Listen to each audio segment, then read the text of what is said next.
Hello friends, अस्सलाम वालेकुम। दोस्तों, ये 15 अप्रैल 1985 की तारीख थी। सुबह का वक्त हो रहा था। कराची की एक बस में दो बहनें बैठी हुई थीं। एक का नाम नजमा जैदी और दूसरी का नाम बुशरा जैदी था। इन दोनों ने sir Syed girls college bus stop पर उतरना था। ये इसी कॉलेज में पढ़ती थीं। लेकिन दोस्तों, ये बस जब इस स्टॉप के पास पहुंची तो एक बहुत अजीब बात हुई। इस बस के कंडक्टर ने बस रोकने से मना कर दिया।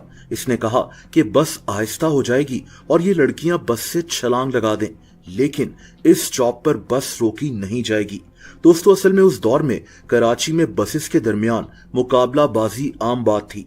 इस बस के पीछे भी एक बस आ रही थी और इन दोनों बसेस में रेस लगी हुई थी कि कौन सी बस इससे अगले स्टॉप पर पहले पहुंचेगी और सवारियों को उठाएगी।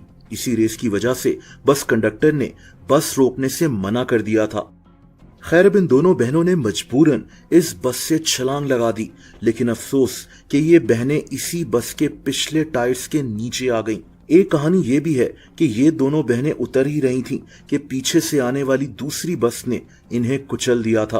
बहरहाल दोस्तों, नजमा इस टक्कर से काफी हद तक बच गई थी, लेकिन बुशरा बहुत जख्मी हो गई थी। दोनों बहनों को फौरन करीब के अब्बासी शहीद हॉस्पिटल में ले जाया गया, लेकिन अफसोस कि बुशरा जैदी इस हादसे में चल बसी।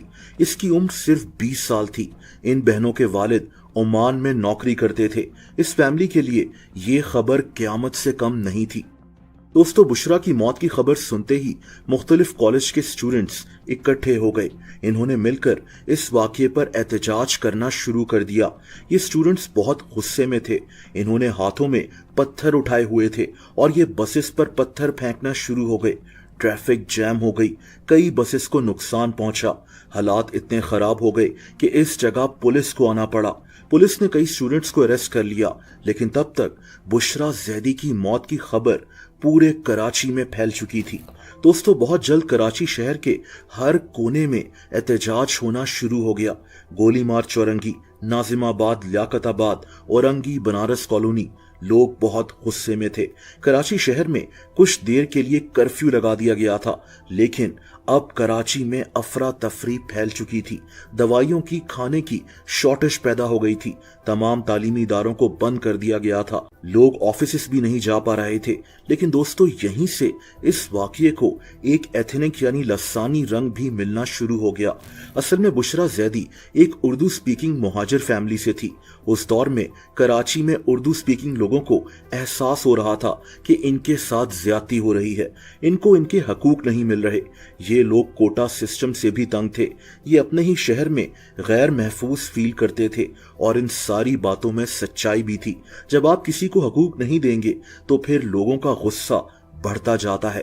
खैर, दूसरी तरफ कराची शहर की बसेस का निजाम ज्यादातर पश्तून लोगों के पास था और बस इसी वजह से इस वाकये के बाद उर्दू स्पीकिंग और पश्तून लोगों की लड़ाई शुरू हो गई।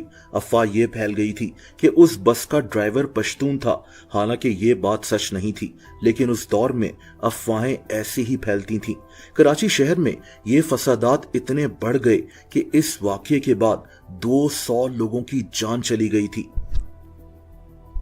दोस्तों, उन्हीं दिनों में कराची में एक लड़का सियासत में ऊपर आ रहा था। ये लड़का उर्दू बोलने वाले लोगों की तर्जुमानी कर रहा था। इस लड़के का नाम अल्ताफ हुसैन था। अल्ताफ हुसैन ने कराची यूनिवर्सिटी से तालीम हासिल की थी और 1978 में APMSO बना ली थी, यानी ऑल पाकिस्तान मुहाजिर स्टूडेंट्स ऑर्गेनाइजेशन। ये तंजीम कराची यूनिवर्सिटी में पॉपुलर हुई और देखते ही देखते पूरे कराची में मशहूर होती गई।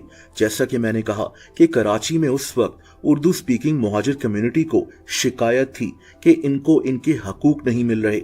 इसकी एक पूरी हिस्ट्री है। इसीलिए जब APMSO बनी तो उर्दू स्पीकिंग स्टूडेंट्स इस तंजीम के साथ इमोशनली कनेक्ट होते गए। इनको फील हुआ कि फाइनली इनकी आवाज उठाने के लिए एक स्टूडेंट तंजीम बन चुकी है। 1984 में अल्ताफ हुसैन ने MQM बना ली थी, मुहाजिर कौमी मूवमेंट, जो बाद में मुत्तहिदा कौमी मूवमेंट बन गई।